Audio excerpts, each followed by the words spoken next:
the allure of the trading floor is there for everybody who works in an organisation like that. It's where I wanted to be. It's probably where I'd always aspired to be since I'd worked within the banking and the finance world. Masters of the universe type of stuff. It's where I wanted to get to. Success was very important to me, and that's where I wanted to be at. The Chancellor has ordered an inquiry into the collapse of Britain's oldest merchant bank. The Barings collapse shakes the markets. The trader who blew the bank's capital... The man who broke Barings with $1 billion gamble is on the run tonight in the Far East. It's important for me from the beginning to try and put into words what that episode really means to me. I mean, I grew up wanting success. However much success I got, I always wanted more, and I always thought there was something else that I could achieve. So when I look back on that period and genuinely am asked to tell you what it means to me, the only thing that I can describe it as is the most embarrassing period of my life. So I'm certainly not here to glorify that, because it is the complete opposite of anything that I would have wished to achieve.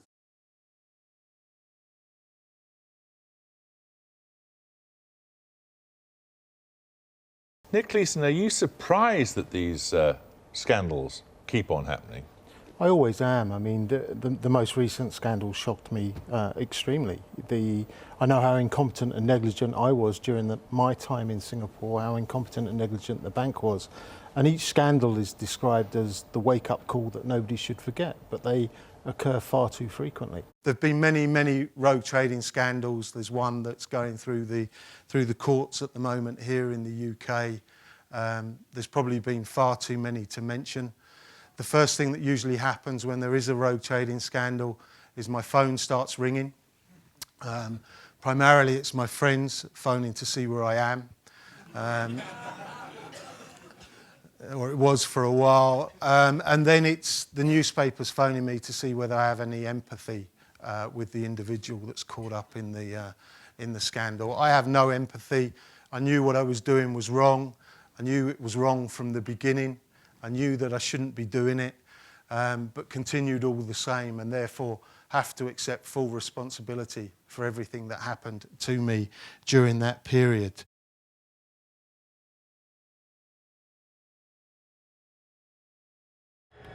I believed that one day I would be able to resolve the situation and move on from it.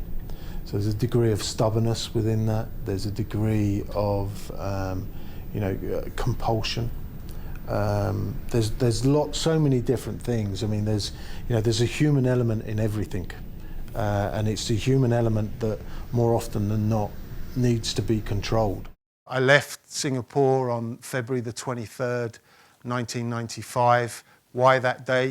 It was the first day in 3 years that anybody had done a position check. When they did the position check, there was a huge difference, which was the illegal 5/8 account. The 5/8 account was 85% of the trading that I was doing, so it wasn't exactly hidden. It was a glaring difference. So when they did the position check and asked me why the positions didn't agree, I had no answer. So I did what anybody would do and ran away. I woke up on the 25th of February, went down into the newsagent and picked up the Asian Wall Street Journal when the headline was British Bank Collapses. My immediate thought was, that's great, somebody's in more trouble than me.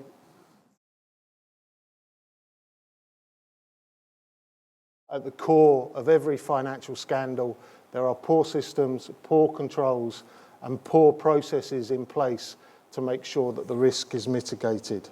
I have absolutely no doubt about that.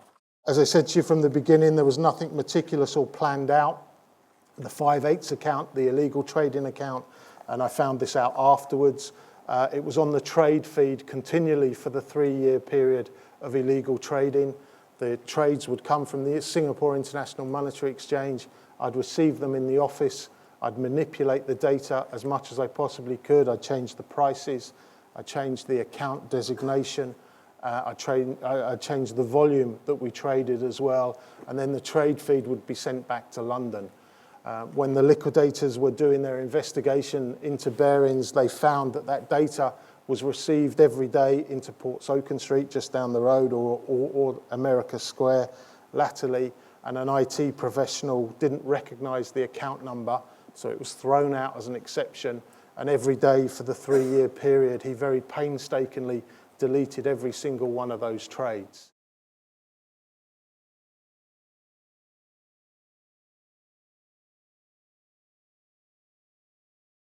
I'd worked for Morgan Stanley previously.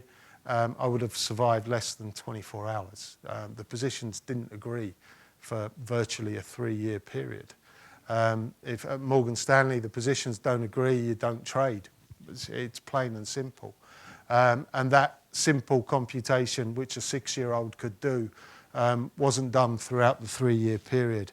So the information, and I know we live in an era now where there are so many social networks. I believe that the information is always there. It's just whether or not you choose to use it and investigate it and understand it well enough to investigate it fully.